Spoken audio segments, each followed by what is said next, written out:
नमस्कार। आज आपण ह्या व्हिडिओमध्ये बालभारती मराठी यातील इयत्ता तिसरी शाब्बास माझा पुता हा पाठ ऐकणार आहोत। तुम्ही जर ह्या चॅनलवरती नवीन असाल तर ह्या चॅनलला नक्कीच सबस्क्राइब करा, जेणेकरून असेच नवनवीन पाठ तुम्हाला ऐकायला मिळतील। सुरुवात करूया शाब्बास माझा पुता ह्या पाठाला। जितूचे बाबा आणि त्यांचे मित्र मोठे नाव घेऊन मासे पकडायला समुद्रात दूरवर जात असत आणि 2 दिवसांनी परत येत असत। ते आले की जितूला त्यांच्याबरोबर खूप काम करावे लागत असे।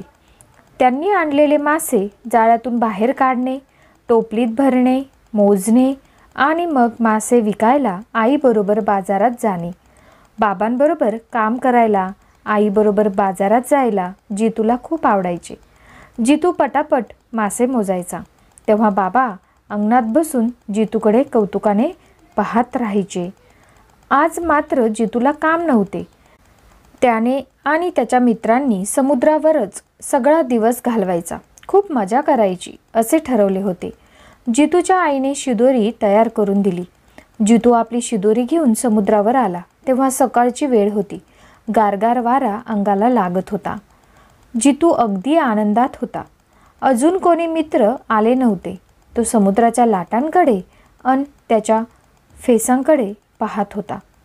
कितीही दूरवर पाहिले तरी समुद्र आपला आहेच आहे, पाणीच पाणी, अगदी क्षितिजापर्यंत।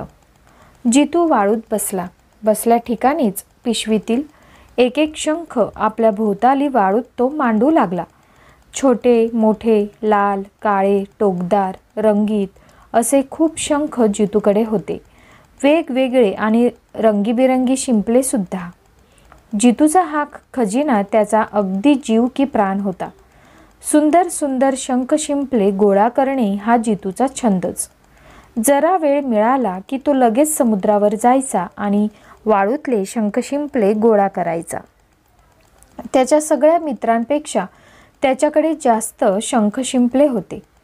हळूहळू त्याचे सगळे मित्र आले। मन्नू ही आला होता आणि मग गप्पा गोष्टींना खूपच रंगत चढली। वाळूचे किल्ले करता करता किती वेळ गेला ते त्यांना कळले सुद्धा नाही। अचानक सगळ्यांनी भोंग्याचा आवाज ऐकला। ती वादळाची सूचना होती। जितूचे बाबा आपल्या साथीदारांबरोबर मासे पकडायला गेलेले होते। त्यांना जाऊन तासभर होऊन गेला होता। आता काय करावे? त्यांना परत कसे बोलवावे? सगळ्या बायका, म्हातारे लोक किनाऱ्यावर जमले। सर्वजण काळजीत पडले। सगळे लोक ओरडून ओरडून समुद्रावर गेलेल्या कोळ्यांना हातवारे करून बोलावू लागले। वादळात आपले बाबा सापडणार या भीतीने जितू बेचैन झाला। काय करावे हे त्याला सुचेना। कोणता तरी धोक्याचा लाल बावटा त्यांना दिसायला हवा, म्हणजे ते नावा परत फिरवतील असा विचार त्याच्या मनात आला। त्याला एक कल्पना सुचली। तो धावत धावत घरी गेला। आईची लाल साडी घेऊन पळत आला। किनाऱ्यावरच्या छोट्या डोंगीत त्याने उडी मारली। डोंगीवरच्या लांब बांबूला ती साडी बांधली। तो बांबू उंच उभा केला। मन्नूनेही डोंगीत उडी मारली आणि ती डोंगी समुद्रात लोटली। वल्ले जोर जोराने मारत ते समुद्रात निघाले। समुद्रात दूरवर गेलेल्या नावांवरच्या कोळ्यांनी जितूच्या डोंगीवरचा हा धोक्याचा इशारा पाहिला आणि नावा परत फिरवल्या। जितू आणि मन्नूनेही आपली डोंगी किनाऱ्याच्या दिशेने परत फिरवली। आता वारा खूपच वेगाने वाहू लागला होता। समुद्राच्या लाटा अधिकच वेगाने येऊ लागल्या। समुद्र खवळला होता। त्या मोठमोठ्या लाटांमधून डोंगी वल्हवणे कठीण जात होते। मन्नूचे आणि जितूचे हात दुखून आले। शेवटी ते कसेबसे किनाऱ्यावर पोहोचले। तेव्हा लोकांनी पुढे येऊन त्यांची डोंगी नांगराला बांधली। जितू या श्रमाने अर्धवट बेशुद्ध झाला होता। जितू शुद्धीवर आला तेव्हा त्याचे बाबा त्याला प्रेमाने कुरवाळून डोळ्यात पाणी आणून म्हणाले, शाब्बास माझ्या पुता। येथेच शाब्बास माझ्या पुता हा पाठ समाप्त होतो।